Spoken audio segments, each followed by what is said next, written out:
Hi, this is Coralla Ficklin at CorallaFicklin.com and WelcomeNetwork.com, and we're looking at prefixes. I've looked at prefixes of the body. Like I said, you can come into WelcomeNetwork.com and download the cards that deal with, they're not just with prefixes though, I should say affixes, because it's prefixes, roots, and suffixes. Right? And this is more the Latin and Greek part of ancient Latin and Greek part, in which you take fragments of Latin, fragments of Greek, and you fuse them onto maybe Anglo-Saxon part of English, maybe other Latin parts of English, and you get a word. But these words you don't normally, depending on the, I shouldn't say that you don't normally use them. It all depends on your socio-economic level. If you had the advantage of having parents who are very well educated, these words aren't new to you. Okay, some are. I mean, let's be realistic. If they're much more technical, some of them are. For example, the words that you would find maybe in a medical book. But a lot of it wouldn't be new to you, and you could sort of figure them out.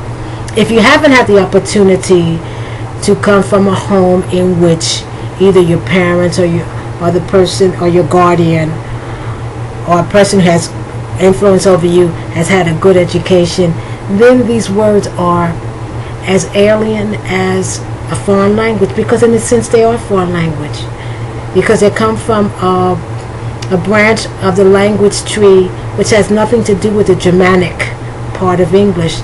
And English is a Germanic language with a lot of Latin, a lot of Greek, a lot of French, some Spanish, some Italian, a touch of Portuguese. But basically the core is Germanic, and when you're growing up, that's what you speak.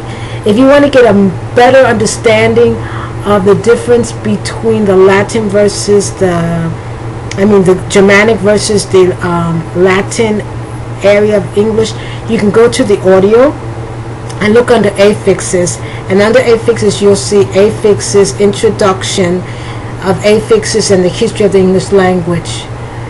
It'll give you a general idea. But right now we're going to look at the prefix MOR hyphen, MORS hyphen, and MORITS.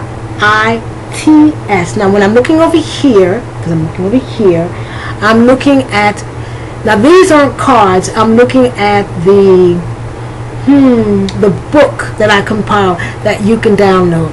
Now everything that you download, unfortunately, it's in a very, very rough form, okay? Because I wanted to give these things for free, so I'm giving you the rough form. So it's not, you'll see mistakes, you might see a couple errors or things that you won't see in its well, not rough form. Okay, so when you're talking about, now someone who speaks French or someone who speaks Spanish would know what MOR, MORS, MORTIS would stand for. But in English, unless you are familiar with it, you won't know that it stands for death. Death. Now, let's take MOR, MORT, and let's add, I don't think I gave you that as an affix, as a prefix. So it's MOR, MORT, MORS, MORTIS. Okay, so let's take the MORT and let's add an AL, the suffix AL. Now the suffix AL means belonging to, of, or pertaining to.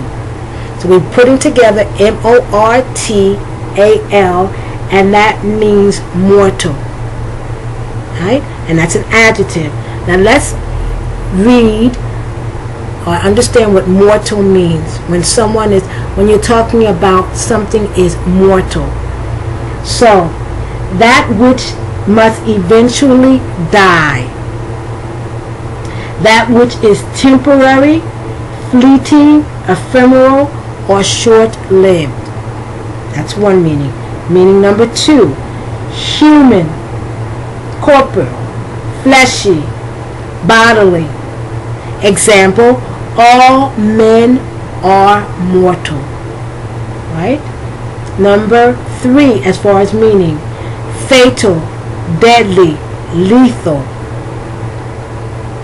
A fatal wound or a fatal crash. Number 4, as far as meaning, killing, murderous, relentless, homicidal. Number 5, we're talking about mortal, but here mortal as a noun, human being. He is a mortal. I don't know if you ever watched Star Trek or some of those science fiction, especially when the aliens are talking to the humans. It says, "You are nothing but a mortal." Right? They're mortal. It's not an adjective. It's a noun. So, human being, person, body. Because he is a mortal, he will eventually die. Okay, so that's mortal. All right, so that's M-O-R-T, and then you add the A-L. It has a lot of different meanings. Now let's look at mortal, M-O-R-T. Right? We already have the A-L, mortal, but let's put in front of that a prefix, I-M, mortal, immortal. I-M, M-O-R-T-A-L. Now what does that I-M, what does that do to the word? Let's look. I-M means not.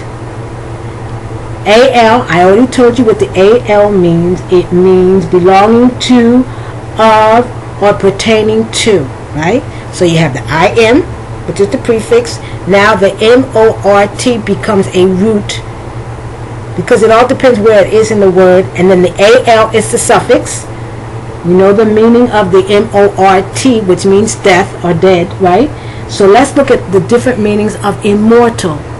Immortal, not dying, ever living, everlasting, eternal. 2, if you're talking about a tree, it's immortal, you mean evergreen, a tree that never dies. It doesn't even die in the wintertime, or at least go, hibernate. No, a bear hibernates, but it doesn't die in the wintertime. It's evergreen. Meaning number 3, imperishable, perennial. Number 4, remembered, never forgotten, celebrated. If someone is immortal, at least in your mind, you never forget that person. So in a sense, that person continues living, right? And immortal, changeless, stable, steady, unchanging, enduring, right?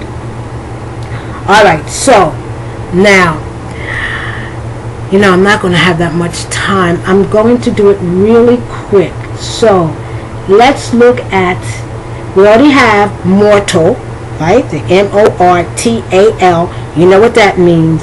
But let's add another suffix to that. Let's add I-T-Y. I-T-Y, a suffix used to form abstract nouns expressing character, state, or condition. So the I-T-I doesn't mean anything per se like the A-L does, but it's used to form abstract nouns expressing character, state, or condition. And let me give you one or two because I don't have that much time. Okay, so mortality, that which will last, with that which will not last or endure, that which is temporary, ephemeral, perishable. Okay, I don't have that much time, but do you see what you're doing? When you add the I-T-Y, you're taking that noun, which is mortal, which is a human being, and now you're making it into an abstract noun. Okay, come into welcomenetwork.com. Look at all the stuff that I've compiled as far as affixes are concerned, and download. Like I said, everything is in a very rough form, but you would be able to understand, you will be able to understand everything, and you'll get a good idea of all the different suffixes, prefixes. Corrallificklin, corrallificklin.com.